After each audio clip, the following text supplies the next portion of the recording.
A wild buffalo feared by the entire farm becomes the center of a $1 million challenge. When no one dares to get close, an invisible little girl to the eyes of the world surprises everyone. The morning sun painted the dust dancing in the air of Clearwater Ranch with gold. Victor Morgan adjusted his hat and walked to the main gate with measured steps, each movement carrying the authority of a man born to command. At 52, he was the type of man who occupied space even when alone, broad shoulders, deep voice, and that way of looking at people as if he were always assessing their worth. "Tom," he shouted to the caretaker sweeping the porch of the main house, "bring paper and pen. I have an announcement to make." The old caretaker stopped the broom mid-movement. He knew that tone. Whenever Victor spoke like that, some commotion was bound to follow. Not that he complained. In 40 years working at the ranch, he had learned that the owner's eccentricities also brought movement to that isolated piece of Montana. "What kind of announcement, Mr. Morgan?" he asked, drying his hands on his faded apron, the kind that will wake this town up once and for all. Half an hour later, a handwritten note swung attached to the entrance gate of the property. The words, written in Victor's firm handwriting, were simple but provocative. Challenge. Whoever manages to touch the Buffalo Thunder wins $500,000. Interested parties present themselves at Clearwater Ranch starting today. The news spread through the town of Riverdale like wildfire in dry pasture. On the local radio, the announcer interrupted the music program 3 times to repeat the announcement. At Jack's Bar, conversations shifted from football to the $1 million Buffalo, as it was already being called. At home, women shook their heads as they watched their husbands do calculations on paper, figuring how much money they would give to touch an animal. "The man has gone completely crazy," Mrs. Reynolds commented in the bank line. $500,000 to touch an animal. What's this all about?" "Story of a bored rich man," replied the manager, lowering his voice. "This Victor has always been one to create trouble. Remember the horse races he organized? Nearly broke half the ranchers in the region. But not everyone saw the challenge as madness. At the town's auto shop, Pete wiped his hands with a dirty cloth and looked at his boss with gleaming eyes. "Mr. Davidson, do you know this buffalo?" "Know of it by hearsay. They say it's as big as a car and as mean as the devil. Why?" $500,000 is a lot of money. Enough to buy a house, a new car, enough to buy a coffin too, if the beast decides to kill you." The first attempt happened. The same day, 3 men arrived at the ranch before noon, 2 experienced cowboys from neighboring properties and a young man from town who thought himself brave. Victor received them on the porch with a smile that didn't reach his eyes. "Are you sure about what you came to do?" he asked, serving whiskey in small glasses. "Thunder isn't an ordinary animal." "I've dealt with buffalo all my life," replied the older cowboy, a man named Joshua who had scars on his hands and a reputation for never having lost a ride. "An animal is an animal. You just need to know how to approach it." Victor chuckled softly. "All right, but first, you'll meet him." The walk to the corral was silent. The men followed Victor with that confidence that only those who have never faced true danger can maintain. The sun was strong, but a constant breeze alleviated the heat. In the distance, the cattle grazed peacefully, oblivious to the excitement that would take over the ranch in the coming weeks. When they reached the reinforced corral at the back of the property, the silence changed quality. It became heavy, tense. Thunder stood in the center of the enclosure, motionless like a bronze statue.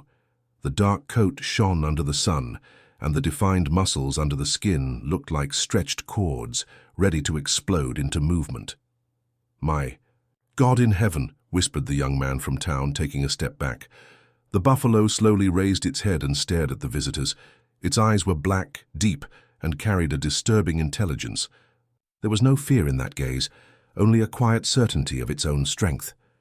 "He weighs more than 1,800 pounds, Victor explained, resting his arms on the fence.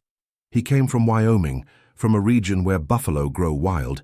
He's already broken 3 gates since he arrived here.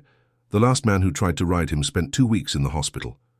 Joshua swallowed hard but didn't back down. "How does it work? Where do I have to touch him?" "Anywhere. 1 hand on his body. For even a second. The other two men had already given up without saying anything, walking back to the car with hurried steps. Joshua stayed, studying the animal like a general studying a battlefield. "I'll come back tomorrow," he finally said, "with proper equipment." Victor nodded, the smile still playing at the corner of his mouth. As the men walked away, he remained there looking at Thunder with something that seemed like paternal pride. The buffalo had become more than an investment. It was his trophy, his proof that he could still surprise the world. If this story interested you, don't forget to subscribe to our channel and hit like. Tell us what city you're watching from. We continue. 3 days after the first frustrated challenge, a silver Corolla raised dust on the road leading to Clearwater Ranch. Victor watched the car approach from the porch with an expression that mixed irritation and resignation. He knew who it was, even before seeing the driver. "Jason," he shouted into the house, "your sister has arrived." Jason Morgan appeared at the door, still in his pajama shirt and with messy hair. At 22, he was a younger and less imposing version of his father. Same robust physique, but without the commanding presence that Victor naturally carried. He worked at the ranch more out of obligation than vocation, always dreaming of life in the big city. "Today?" he grumbled, yawning. "I thought it was only next week." "Well, you thought wrong. And make sure you dress properly. Your mother is probably not coming alone." The car stopped in front of the main house, and from it first descended an elegant woman of approximately 40, hair tied in a perfect bun, and clothes that screamed big city. Sarah had always made a point of showing that she had moved up in life after the divorce. She worked as a director of an insurance company in Helena and had that posture of someone who didn't let anyone forget her professional success.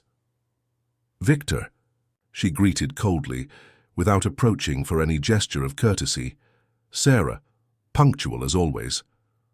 "Unlike other people I know." The provocation hung in the hot morning air. Jason came down the porch steps, now properly dressed, and hugged his ex-stepmother with genuine affection. Sarah had always been more of a mother to him than his own mother, who had died when he was still a child. "How are you, son?" "Thinner." "Dad's food isn't any good," Jason joked, drawing a smile from her. It was only then that Victor noticed that the other side of the car had not yet opened. He frowned and walked a few steps toward the vehicle. Through the glass, he could see a small figure in the back seat, motionless, staring fixedly at her own cane decorated with colorful ribbons. "Emma?" he called, tapping lightly on the window. The girl raised her eyes, large, dark, identical to his, and waved timidly. But she didn't move to get out of the car. Sarah sighed and opened the back door. "Come on, honey, we've arrived." Emma got out slowly, leaning on her cane. She wore a simple light blue dress and pink sneakers that looked too new. Her brown hair fell loose over her shoulders, framing a face too serious for an 8-year-old child. She didn't look at her father immediately. Her eyes scanned the ranch as if mapping unknown territory. "Hi, Emma," said Jason, kneeling to be at her height. He made some gestures with his hands, the little bit of sign language he had learned in recent years. "How you've grown." She smiled for the first time and responded with quick gestures. Jason laughed but made a face of someone who didn't understand everything. "She said you're uglier," translated Sarah, with a smile on her lips. "Hey, that's not true, or is it?" Emma shook her head, amused, and made new gestures. This time, neither Jason nor Sarah could understand completely. Communication had always been a challenge in that fragmented family. Victor remained silent during the entire interaction, observing his daughter as if she were a puzzle he had never committed to solving. Emma's deafness had always been an obstacle. He didn't know how to circumvent, not for lack of resources for treatments or specialized education, but because of an emotional inability to deal with anything that escaped his absolute control. "She'll stay in the guest room," he finally said, addressing Jason more than Sarah. "You can show her where it is." "Sure, Dad." Sarah handed a small suitcase to Jason and approached Emma. She spoke slowly, so the girl could read her lips. "You'll be fine here. Your father and brother will take care of you, and if you need anything, you can call me." Emma nodded, but her eyes revealed an insecurity she tried to hide. It was always like this, too adaptable for a child, accustomed to not bothering, to occupying little space in the places where she arrived. "Did she bring her medications?" asked Victor. "Everything's in the suitcase along with the instructions. It's just vitamins and anti-inflammatory for her leg, nothing major." "And school?" "Vacation started yesterday. She goes back in March." March. 2 whole months. Victor mentally calculated how many complications this could bring to his routine, to the movement of the ranch, to the challenge that was generating. More and more curious and interested parties. Sarah said goodbye to Emma with a tight hug and a kiss on the forehead. She whispered something in the girl's ear, words that Emma couldn't hear, but whose affection she certainly felt. Then she addressed Victor in her professional voice. "If there's any problem, call me, don't hesitate." "There won't be any problems." "I hope not." The Corolla departed, raising the same dust as when it arrived, leaving Emma standing on the porch with her small suitcase and her colorful cane. Jason put his arm around his sister's shoulders and gestured something that made her smile again. "Let's go see your room," he said aloud, more for Victor to hear than for Emma to understand. As the two climbed the stairs of the house, Victor stayed on the porch, watching the empty road. In the distance he could hear the ranch hands working and, even further away, the unmistakable sound of thunder kicking the corral fence. The ranch continued its routine, indifferent to the arrival of the silent girl who was now part of it. Emma woke up on the second day at the ranch with the sun filtering through the floral curtains of the guest room. The silence that for others would be an absence of sound, for her was a presence, light dancing on the walls, shadows moving, vibration of the wooden floor when someone walked downstairs. It was her particular way of hearing the world. She put on jeans and a pink blouse, wore the sneakers that no longer looked so new, and went down for breakfast, leaning slightly on her cane. The kitchen was empty, but on the table was a note from Jason. "Gone to work. There's bread, milk, and fruit. In the fridge, Dad left early, back for lunch." She prepared her own breakfast, ate in silence, and then stood on the porch watching the movement of the ranch. The ranch hands came and went like organized ants, each knowing exactly their function in that universe of hard work. Emma tried to imagine what it would be like to hear the sounds that certainly filled that environment, shouts of command, hoarse neighs, the noise of tools. But she didn't miss it. Her silent world had its own beauty. That's how she decided to explore. She walked slowly around the house, then ventured into the yard where chickens pecked. She passed by the horse stable, the workshop where a man was welding something that sparked intensely, the garden where old Tom watered the tomato plants. The old caretaker saw her before she noticed him. He stopped the hose mid-movement and waved. Emma waved back, shy. He walked up to her with slow steps. He had arthritis in his right knee and made a point of not showing it. "You're the boss's daughter," he said, more to himself than to her. Realizing that Emma was reading his lips, he spoke more slowly. "I'm Tom. I've worked here for a long time." Emma smiled and pointed to herself, moving her lips clearly. "Emma. Emma, pretty name." They stayed there for a few minutes, without the pressure to maintain a conversation. Old Tom went back to watering the tomatoes, and Emma observed how he did this with care, as if each plant was important. There was something comforting about that man who didn't seem to be in a hurry to go anywhere. That's when a different noise caught her attention. Not that she could hear it, but she felt the vibration on the ground, saw the dust rise in the distance, noticed how some ranch hands stopped what they were doing and looked in the same direction. She followed the direction of their gazes and saw at the back of the property a high reinforced fence. "What's over there?" she asked, pointing. Old Tom followed her gesture and frowned. "No place for a little girl," he said, shaking his head. "It's Thunder's Corral." Emma tilted her head, curious. The name meant nothing to her, but the way old Tom spoke, with respect, and a little fear, piqued her interest. "Thunder? Your father's buffalo, mean animal, dangerous." But Emma had already decided. She waved to old Tom and began walking toward the distant fence. He made a movement as if to follow her, but then stopped. He knew that type of determination. He had seen it in Victor himself when he was younger. The walk to the corral took 10 minutes. Emma had to stop twice to rest her leg, but she didn't give up. As she approached, she could better see the structure. Thick.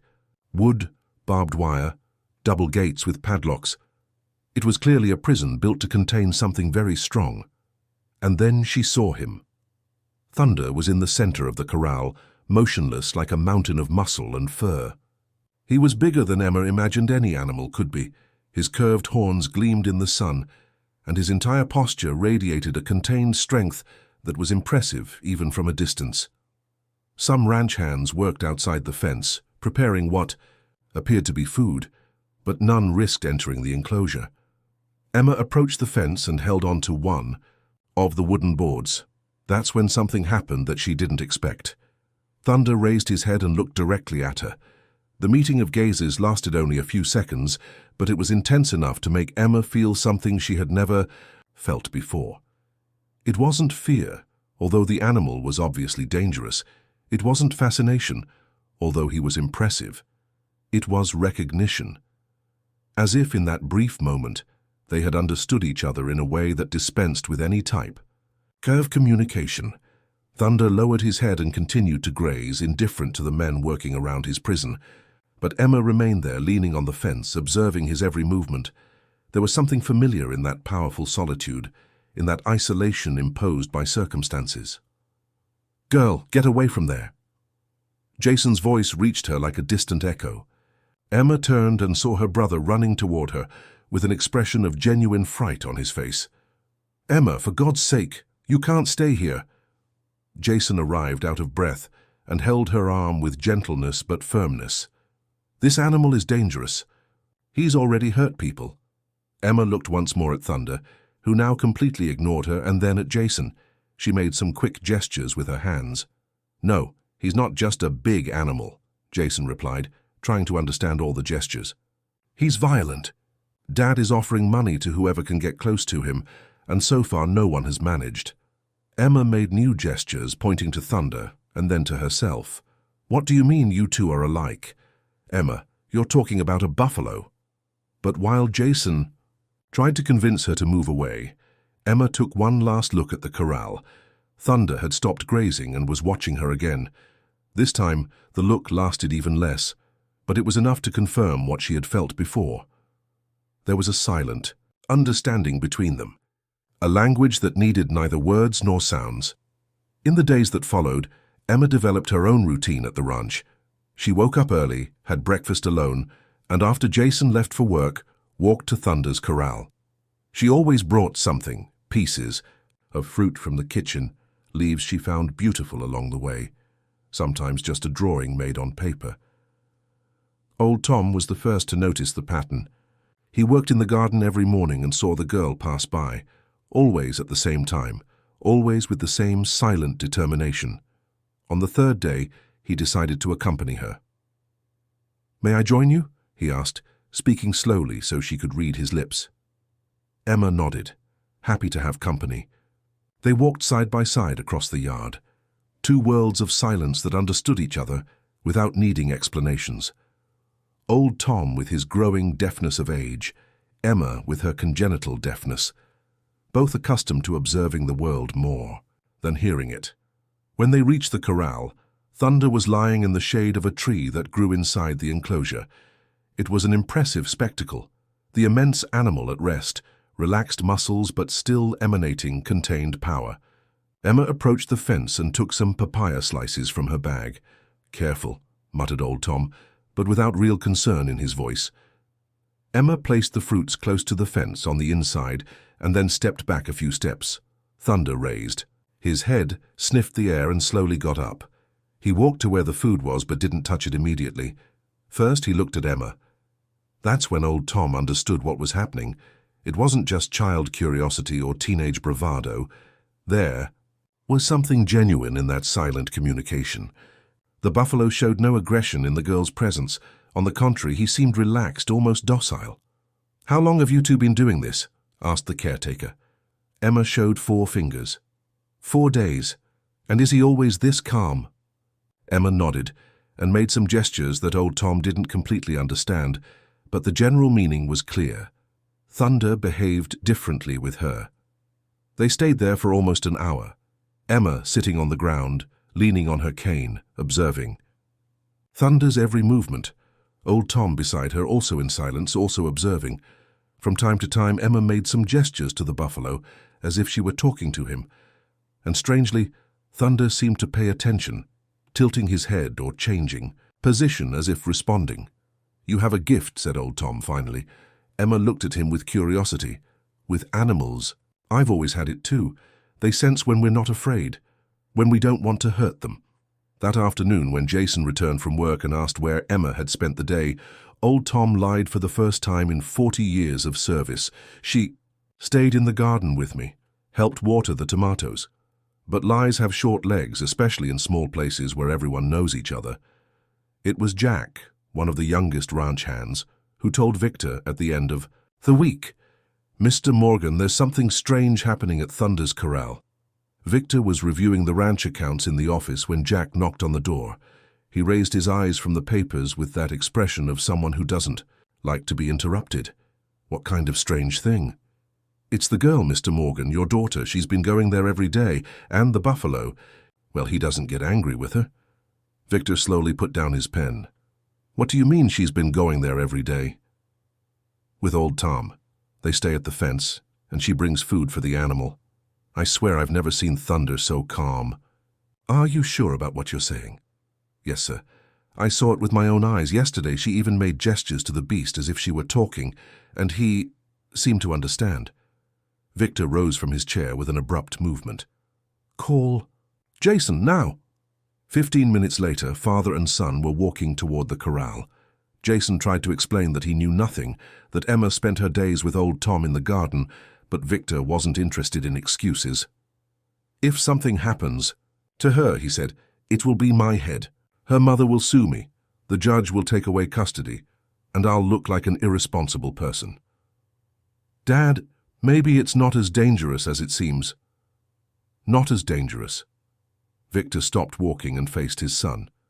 "Jason, that animal has already put 3 men in the hospital, adult men, experienced, who know how to handle cattle, and you think it's not dangerous for an 8-year-old girl?"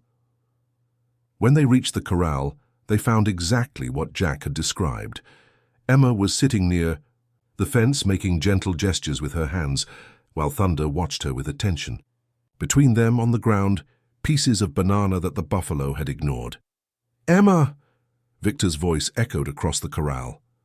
The girl turned, startled. Thunder, who until then had been calm, abruptly raised his head and began to stamp his hooves on the ground. The change was instantaneous. The peaceful animal transformed into the beast that everyone knew. "Get away from there." "Now," ordered Victor. Emma obeyed, leaning on her cane to get up, but couldn't avoid looking back. Thunder remained agitated, snorting and spinning inside the corral.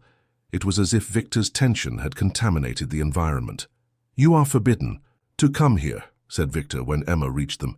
"It's dangerous. This animal can hurt you." Emma made quick gestures, trying to explain something.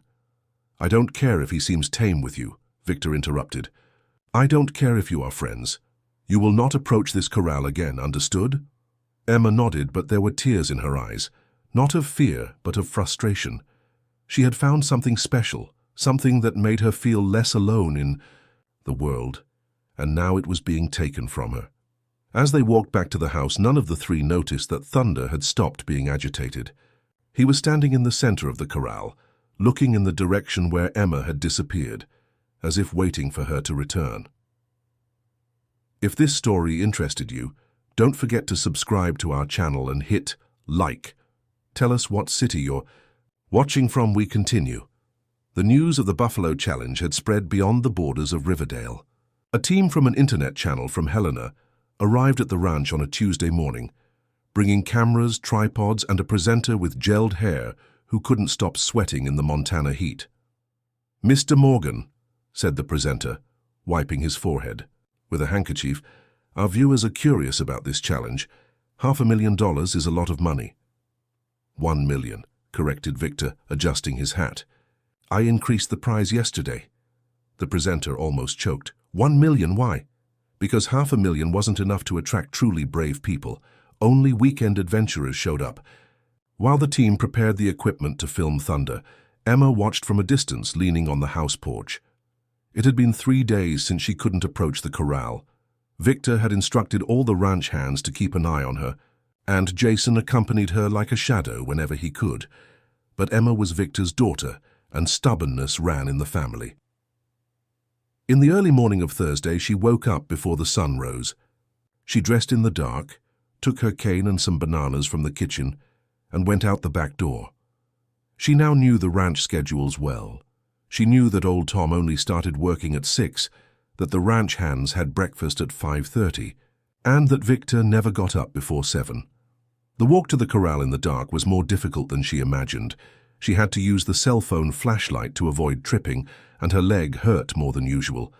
But when she reached the fence and saw Thunder lying in the center of the enclosure, she knew it had been worth it.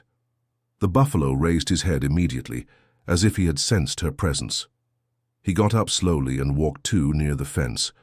Emma placed the bananas on the ground, on the inside, and sat on the grass, still wet with, "Joe, hi," she whispered, knowing he couldn't hear her but feeling the need to speak. "I missed you." Thunder sniffed the fruits but didn't eat them immediately. He stayed there, close to the fence, just watching Emma with those deep eyes. It was as if he too had felt the absence. They stayed like this for almost an hour, in absolute silence, until the sun began to rise and Emma knew she needed to return before someone noticed her absence. "I'll try to come back tomorrow," she said, getting up. "Don't give up on me." When she got home, Jason was waiting for her in the kitchen with a cup of coffee and a worried expression. "Where were you?" Emma feigned surprise and pointed to the bathroom. "Emma, don't lie to me. Your clothes are wet, with dew, and you have grass on your sneakers." She sighed and sat at the table. She made some quick gestures. "I don't care if you didn't want to wake me up," Jason replied. "I care that you disobeyed Dad. You know how dangerous that animal is." Emma shook her head vigorously and made new gestures, more emphatic. "What do you mean he's not dangerous for you?" "Emma, he broke a man's leg." Emma took a sheet of paper from the table and quickly drew a buffalo and a girl, separated by a line that represented the fence, but with small hearts connecting the two. Jason looked at the drawing and sighed. "Emma, you're 8 years old. You can't be in love with a buffalo." She laughed for the first time in days and shook her head. She made more gestures, explaining something complex that Jason couldn't completely understand. "Okay, it's not love. But whatever it is, it's dangerous. And if Dad finds out you disobeyed..." "If I find out what?" Victor's voice at the kitchen door made them both turn quickly. He was standing at the doorframe, already dressed for work, with that expression. That promised nothing good. "Find out what, Jason?" Jason looked at Emma, who was making discreet gestures, begging him not to tell. But Jason had never known how to lie to his father. Emma went out at dawn. She went to see Thunder. Victor's expression hardened. "Is that true?" Emma nodded, defiant. She didn't try to deny it or make apologetic gestures. She just stared at him with the same determination he used when he wanted something. "That's it. It's over." Victor took the cell phone from his pocket and dialed a number. "Hello, Sarah, it's me. Can you come pick up Emma today? It's not working out." Emma got up from the chair abruptly, knocking the paper with the drawing off the table. She made desperate gestures, but Victor was already talking to her mother. "No, nothing serious happened. I just think she would be better in the city. All right, I'll expect you at 3. When he hung up, Emma had tears in her eyes. Not of sadness, but of anger. Anger at not being able to explain what she felt. Anger at no one trying to understand. Anger at being treated like a problem to be solved. "Go pack your things," said Victor, trying to soften his tone. "Your mother is coming to get you." Emma left the kitchen limping more than usual, leaning heavily on her cane. Jason was left alone with his father, looking at the drawing on the floor. "Dad, I think you're making a mistake." "What do you mean?" "She wasn't in any danger. And, well, maybe she has something special with animals. Have you seen how the horses stay calm around her?"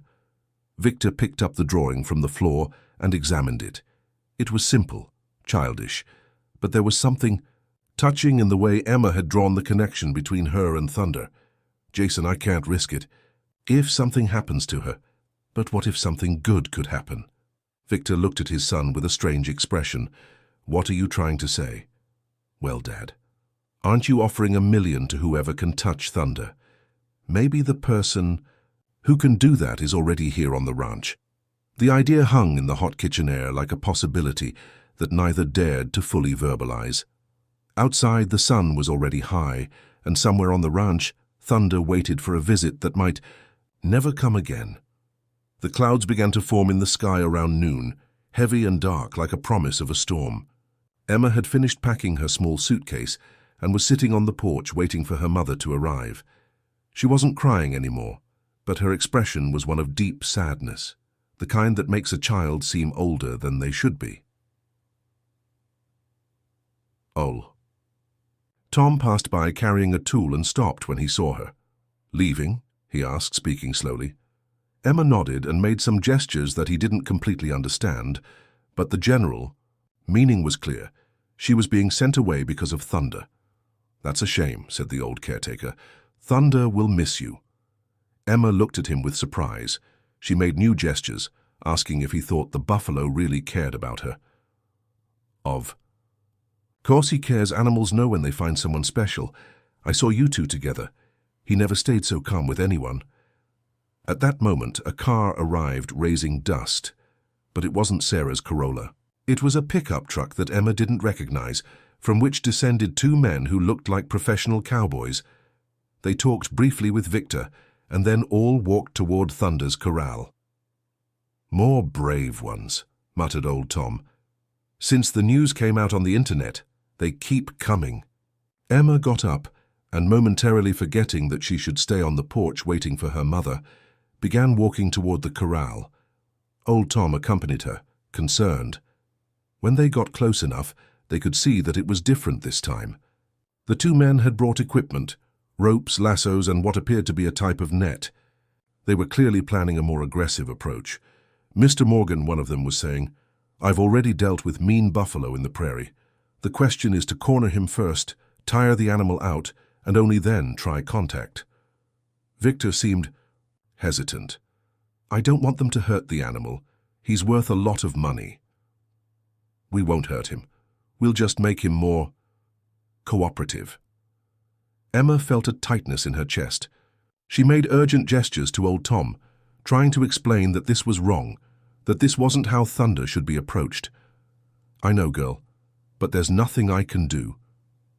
The men entered the corral with caution, carrying their ropes. Thunder, who had been calm until then, immediately went into a defensive position. He began to stamp his hooves on the ground, snort loudly, and spin to keep the invaders always in his field of vision. Careful, shouted Victor from outside the fence. He can be very fast. The first man tried to throw a lasso, but Thunder dodged with impressive agility for an animal of his size. The second man tried to approach from behind, but the buffalo noticed and turned quickly, almost hitting him with his horns. The situation escalated rapidly. Thunder was getting more and more agitated, and the men began to get nervous. One of them shouted something about needing to sedate the animal, and Victor replied that he hadn't authorized anything like that. That's when everything went out of control. The first cowboy, in desperation, threw the net over Thunder. The buffalo, feeling completely cornered, exploded in fury. He broke part of the net, charged against the fence with full force, and caused one of the men to trip and fall on the corral floor. "Get out of there!" shouted Victor. But Thunder was beside himself. He spun violently, destroying everything in his path. The fence began to give way in some points, and there was a real possibility that the buffalo might escape. Emma could no longer stand still. Watching, without thinking twice, she began to run toward the corral, forgetting the cane, limping but determined. "Emma, no!" shouted Jason, who had come running when he heard the commotion. But she didn't stop. She passed by the men, trying to get out of the corral, ignored Victor's shouts, and reached the fence. Thunder was in the center of the enclosure, still in fury, but when he saw Emma, something changed. It wasn't immediate, The buffalo was still agitated, still snorting and stamping his hooves, but his eyes fixed on her, and slowly, very slowly, he began to calm down. "Emma, get out of there now!" Victor's voice was filled with panic, but Emma didn't move. She placed her hands on the fence and began to make the same gentle gestures she made when talking with Thunder on the silent mornings. She spoke to him in the only way she knew, without words, just with presence. And it worked. Thunder stopped, spinning, stopped stamping his hooves. His breathing was still heavy, but he walked slowly to near the fence where Emma was, as if she were an oasis of calm in the middle of the storm. Everyone fell silent. The cowboys, Victor, Jason, old Tom, even the ranch hands who had come running, all observed in absolute silence the 8-year-old girl calming a buffalo that moments before seemed uncontrollable. It was in this moment of tense silence that Sarah's Corolla arrived at the ranch. "What the hell is happening here?" was the first thing she said as she got out of the car and saw the crowd gathered around the corral. Victor turned to her with an expression that mixed relief and something that could be pride. "Your daughter," he said simply, "is extraordinary." Emma was leaning on the fence with Thunder on the other side, calmer than she had ever seen any of the other candidates manage to make him. And for the first time in her life, she felt truly seen, truly understood by all the adults around her. But there was still a storm forming in the sky, and the most important decisions were yet to come. Sarah walked toward the group with determined steps, but when she saw Emma leaning on the fence with Thunder on the other side, completely calm, she stopped midway. Her expression changed from irritation to astonishment, and then to something that seemed like recognition. "How did she?" she began to ask, but didn't finish the sentence. "That's what we're trying to understand," replied Victor, without taking his eyes off his daughter. Emma turned when she noticed her mother's arrival. She made some quick gestures, trying to explain what had happened, but her hands trembled with emotion and adrenaline. Sarah approached slowly, as if any sudden movement could break the spell of the moment. "Emma," she said, speaking slowly so that her daughter could read her lips, "are you okay?" Emma nodded, but her eyes revealed a mixture of fear and hope.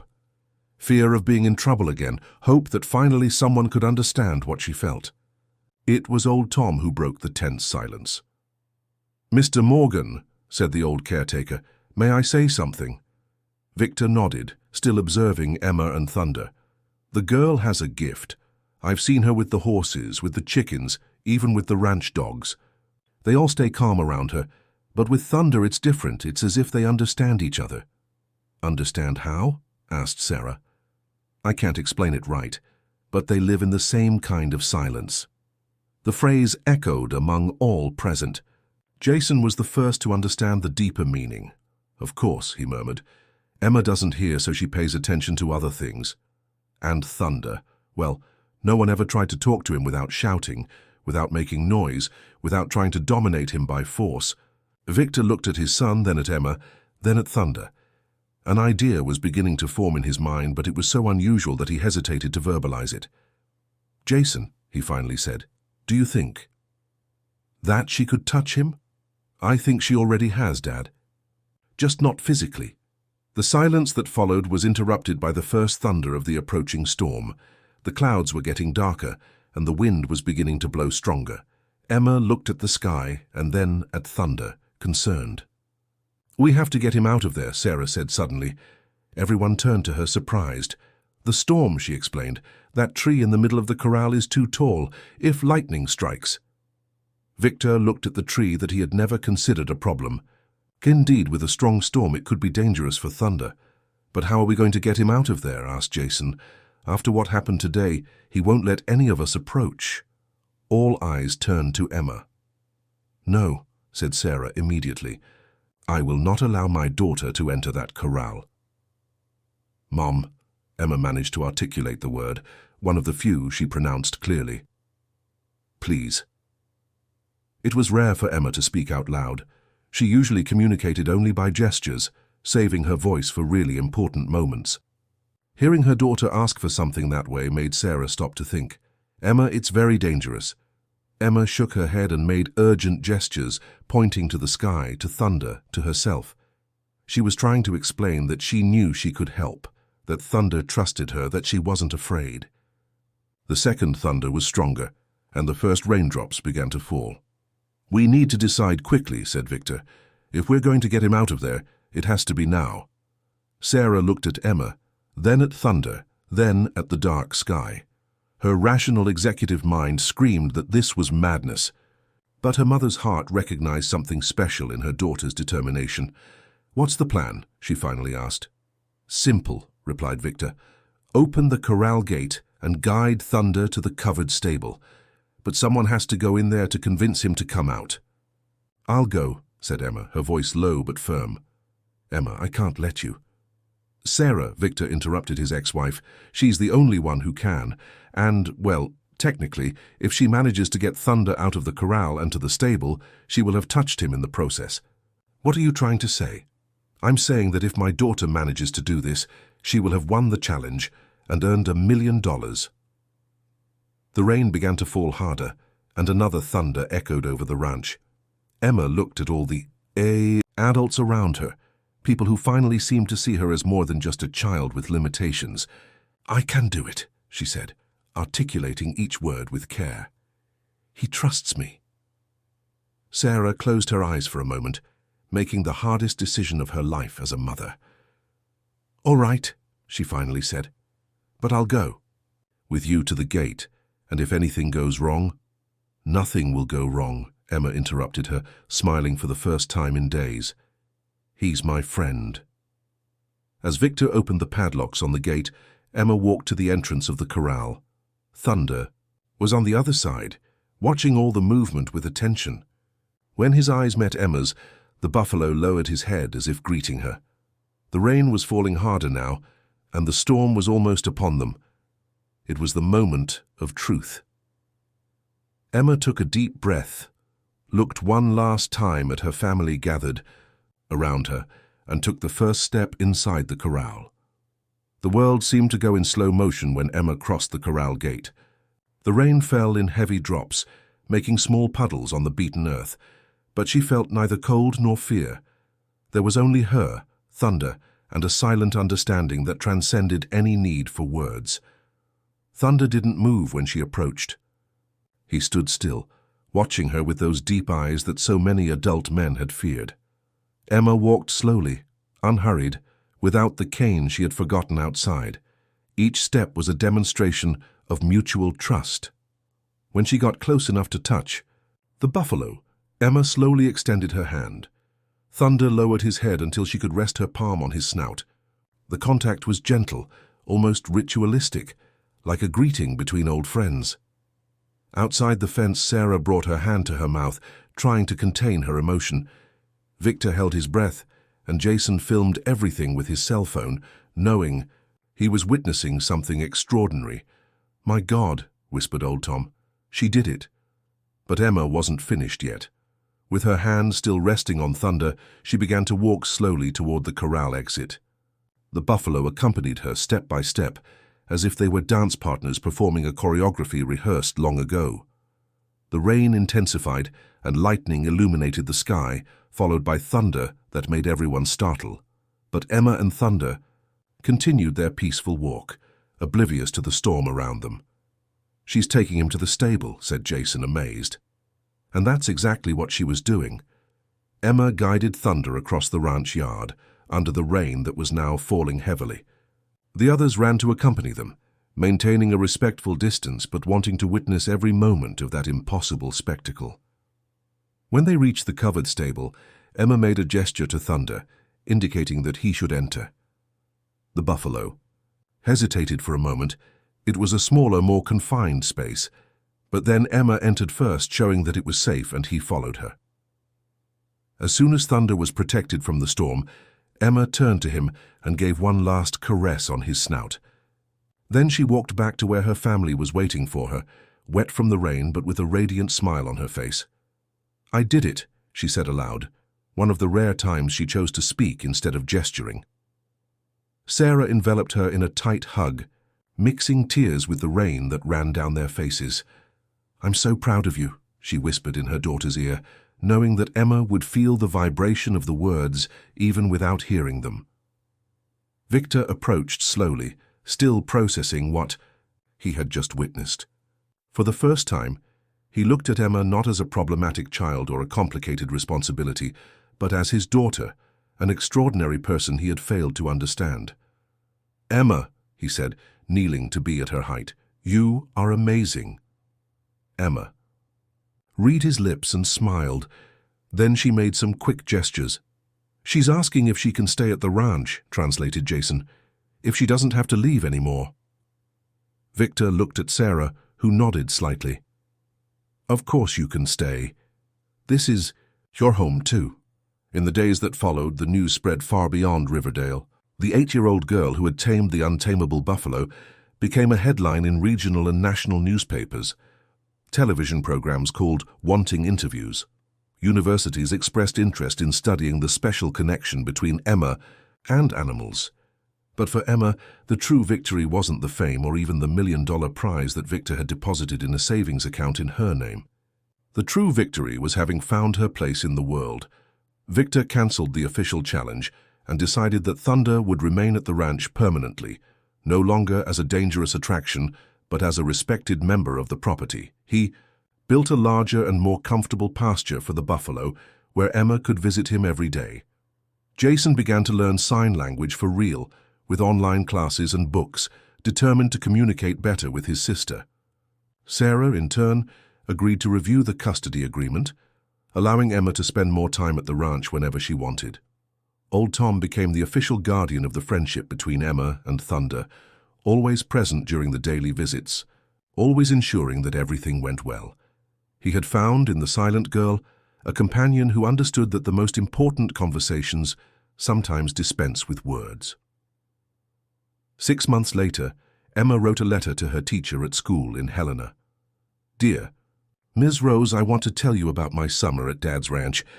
I learned that being different is not being less. I learned that silence can be a way of talking. I learned that sometimes the most unlikely people can become your best friends. My friend Thunder doesn't speak, I don't hear, but we understand each other perfectly. I think that's called true understanding." On the morning Emma wrote this letter, she was sitting under the favorite tree in Thunder's new pasture. The buffalo grazed peacefully a few meters from her, from time to time raising his head to check if she was still there. The sun shone brightly in the clear Montana sky, and the peace that reigned in that place seemed to extend infinitely across the landscape. Emma put the letter in her backpack, got up, and walked to Thunder. She rested her hand on his snout, as she did every day, and whispered, "Thank you for teaching me that being different is being special." Thunder lowered his head almost to the ground as if making a bow, and in that simple gesture, Emma found confirmation that there was indeed something magical in the world, something that didn't need to be explained, just experienced. Clear. Water Ranch continued its daily routine, but now with a new rhythm, gentler, more understanding. And in the heart of Montana, an 8-year-old girl and an 1,800-pound buffalo proved that the most powerful communication in the world needs neither words nor sounds. It only needs understanding, patience, and the courage to see beyond what the eyes can see. If this story interested you, don't forget to subscribe to our channel and hit like. Tell us what